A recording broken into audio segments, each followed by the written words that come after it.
Are you feeling a little broke right now? Well, if so, you are certainly not alone, as the latest statistics have been released and we can clearly see the vast majority of Americans and households are completely broke and have virtually no money. Well, that's exactly what I want to share with you here in this video, because a lot of times when we're faced with a financial situation like this that most of us are dealing with right now, it's easy to feel like we're alone, it's a little bit helpless, we have nobody to turn to, we're going through this all by ourselves, and everybody else has tons of money, everybody else is doing all kinds of fun things, buying all the cool things like that. That is not the case whatsoever. In fact, nobody has any money right now. If you're seeing that or hearing that, number one, it's probably an illusion. Number two, they're probably going deeper and deeper into debt by floating all of this on credit cards. But anyway, I want to share with you all the statistics here in this video and let you know what is actually going on, the real picture, because here's the situation.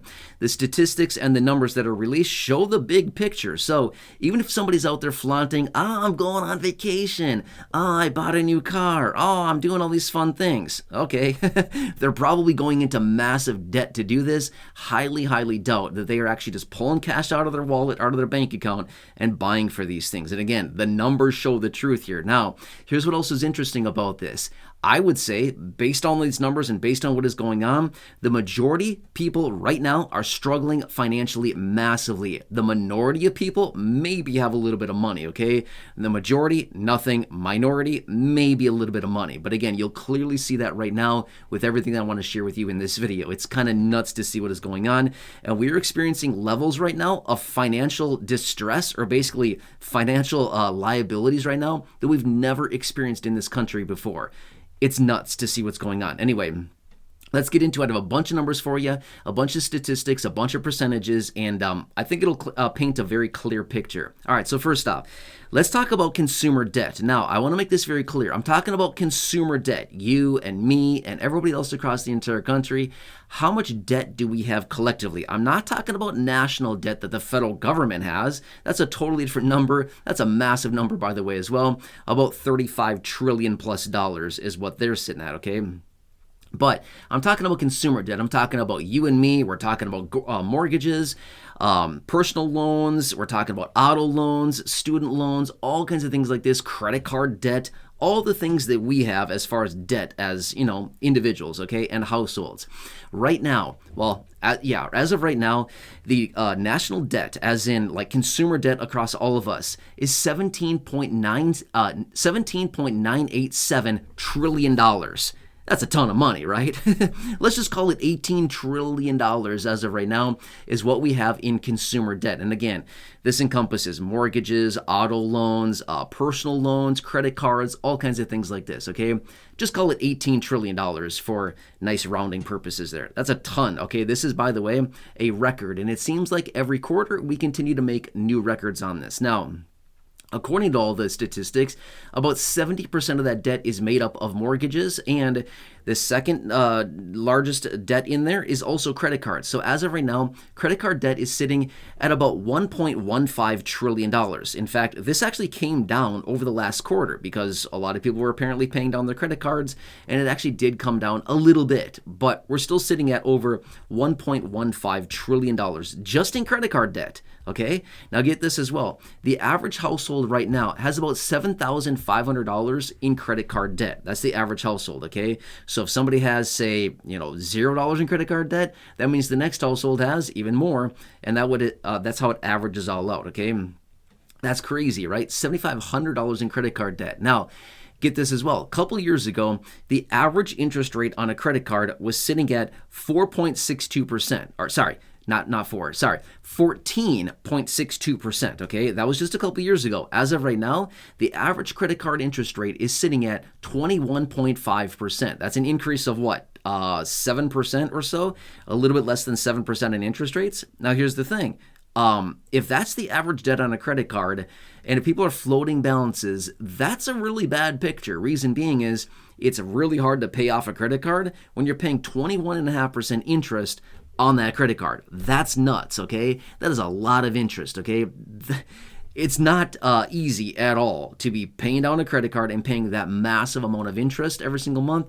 That's a lot of extra money going right out the window to nothing. It's not paying off a balance. It's not doing anything other than padding the pockets of the bank, right? That's nuts, okay?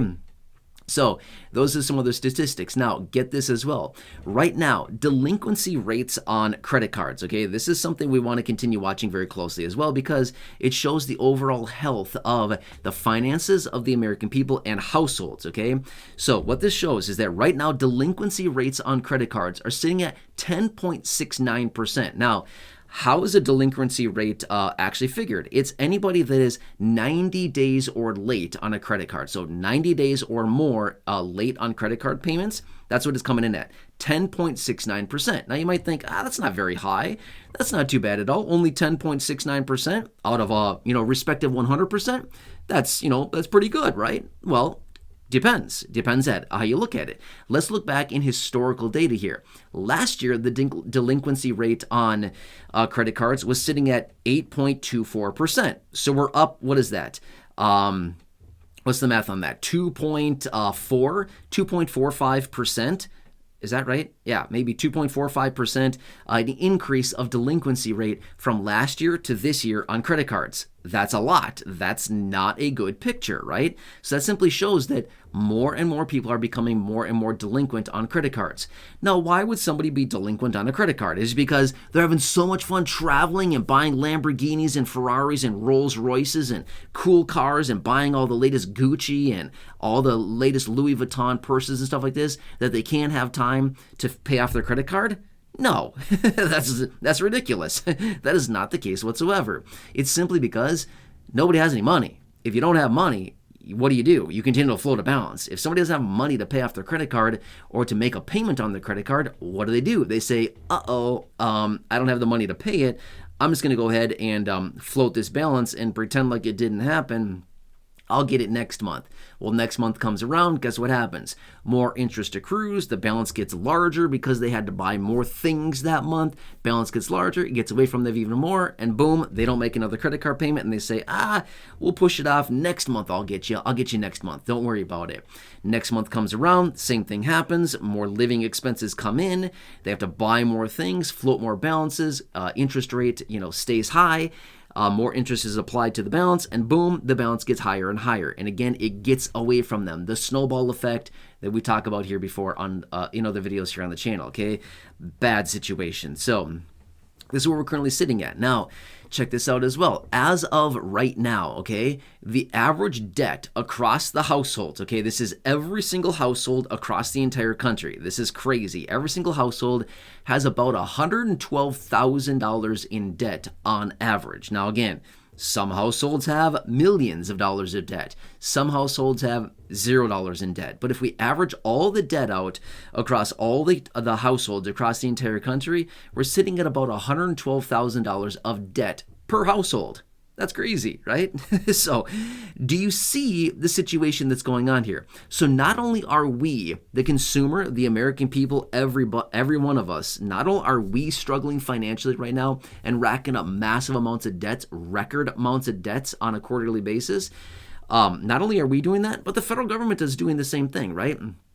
Almost $35 trillion in national debt, and it's going up every day. Have you ever looked at the debt tracker? It's nuts. That thing is spinning like crazy, like the little dial on a gas pump. When you stick the nozzle in your car, you crank that sucker up, and you look at the little, you look at the digital display on the pump, and you're like, wow, that thing is spinning so fast I can't even recognize the numbers. That is my money going right into the tank there and basically going to be evaporated, right? So the debt tracker of the national debt is spinning like crazy. It's going up billions of dollars a day. It's crazy to see that thing, okay? So we're in a major situation right here, and we've heard this pointed out before. The debt bubble that we're blowing up right now, as in like we're inflating this debt bubble right now, this thing has to pop at some point. It's going to be an ugly picture, okay? Just think of it that way. When this thing eventually does pop, it's going to be a bad situation, okay? This is what takes down economies. This is what takes down markets. This is what takes down a lot of different sectors all the time, is when you see these debt bubbles inflating, boom, boom, boom, boom, boom, going up, and then all of a sudden somebody pulls out a pin, pops it, and the sucker just implodes. And that is not a good situation. So at some point, all of this debt needs to be reconciled. All of this debt needs to be purged at some point.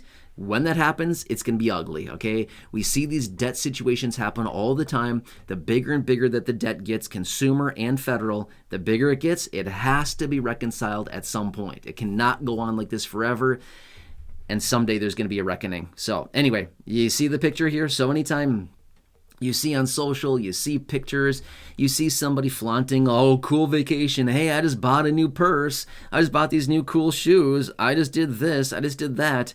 Who cares? They probably dug themselves a massive debt grave in order to get it. So that's the majority of people that are going on right now. So make kind of sense here? So I'm going to leave it at that for now. I could sit here and ramble on about this for a long time here. It's very interesting. I'm very I like the numbers. I like the statistics. It's very shocking. This stuff tells us what's going on, and it paints a very clear picture of what's actually happening across the country. Anyway, does this help you?